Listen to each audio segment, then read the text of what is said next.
Hey folks, it's Chris Gordon here, and welcome to another warm-up installment. And today I'm using a warm-up that I extracted from the Slominsky Thesaurus of Scales and Melodic Patterns. I'm doing this this is pattern number 1, actually, in the book, and I'm actually doing it in the key that it was written in, which is C.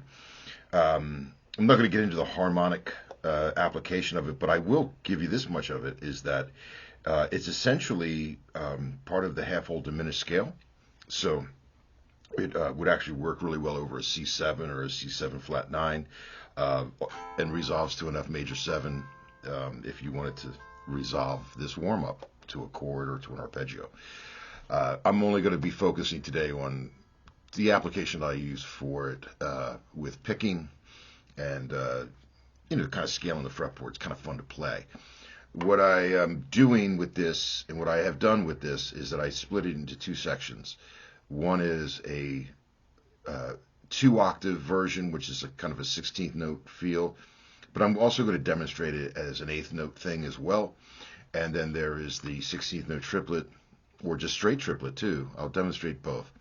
But let me just break down first to kick us off. Let's get what the notes are and get kind of the picking pattern as well.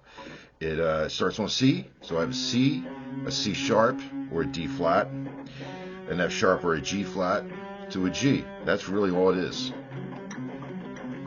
And then I just play that up an octave. And in the first section of this warm-up, I'm going to end here on the C, and then I'm going to immediately reverse it.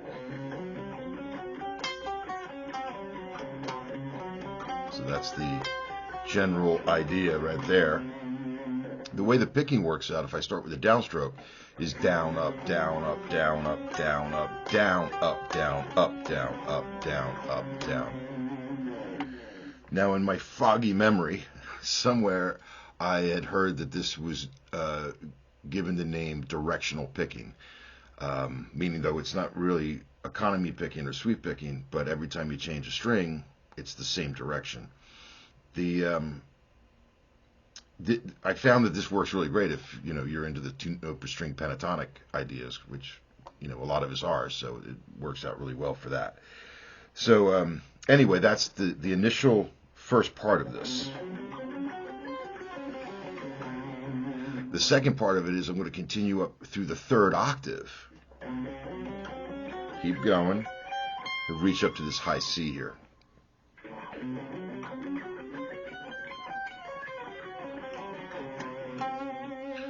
And which is a lot easier on these chasing vintage guitars because the reach is just perfectly accommodates that reach.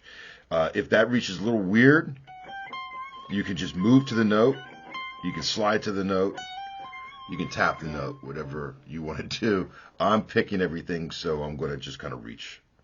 I'm going to reach for it.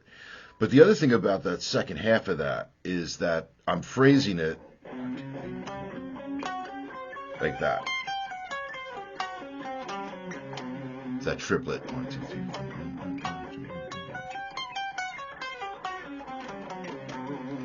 And you're going to hear this with the metronome. You'll hear the difference. So let me start this out. I've got it at 101.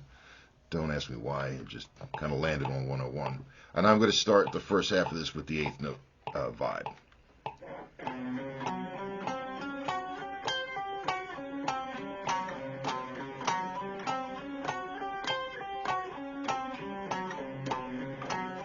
Just getting that comfortable. See, I'm kind of really hitting that downbeat now. You hear that triplet, 3 notes to the click.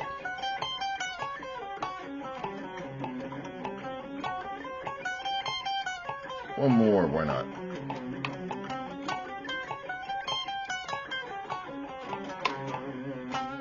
And maybe is that F major 7.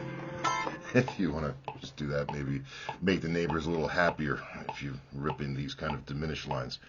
Now, if I doubled that to 16ths, here's the first part.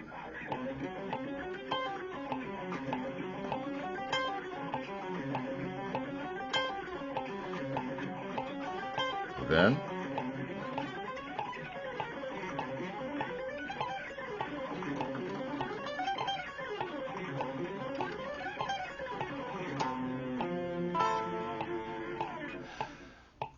So that's the idea right there. You see, in double time, or I guess you would call it double time, I'm just going to 16th notes to 16th note triplets. And the great thing about that is, even though the picking stays consistent, the feel kind of shifts mid, you get that gear shift, which is great for control and phrasing opportunities. So there you have it, the second installment of my warm-up exercises. Again, this came from the Slominsky's The Thesaurus of Scales and Melodic Patterns. And it's really great with your coffee, if that's what you want to believe I'm drinking. Have a great day.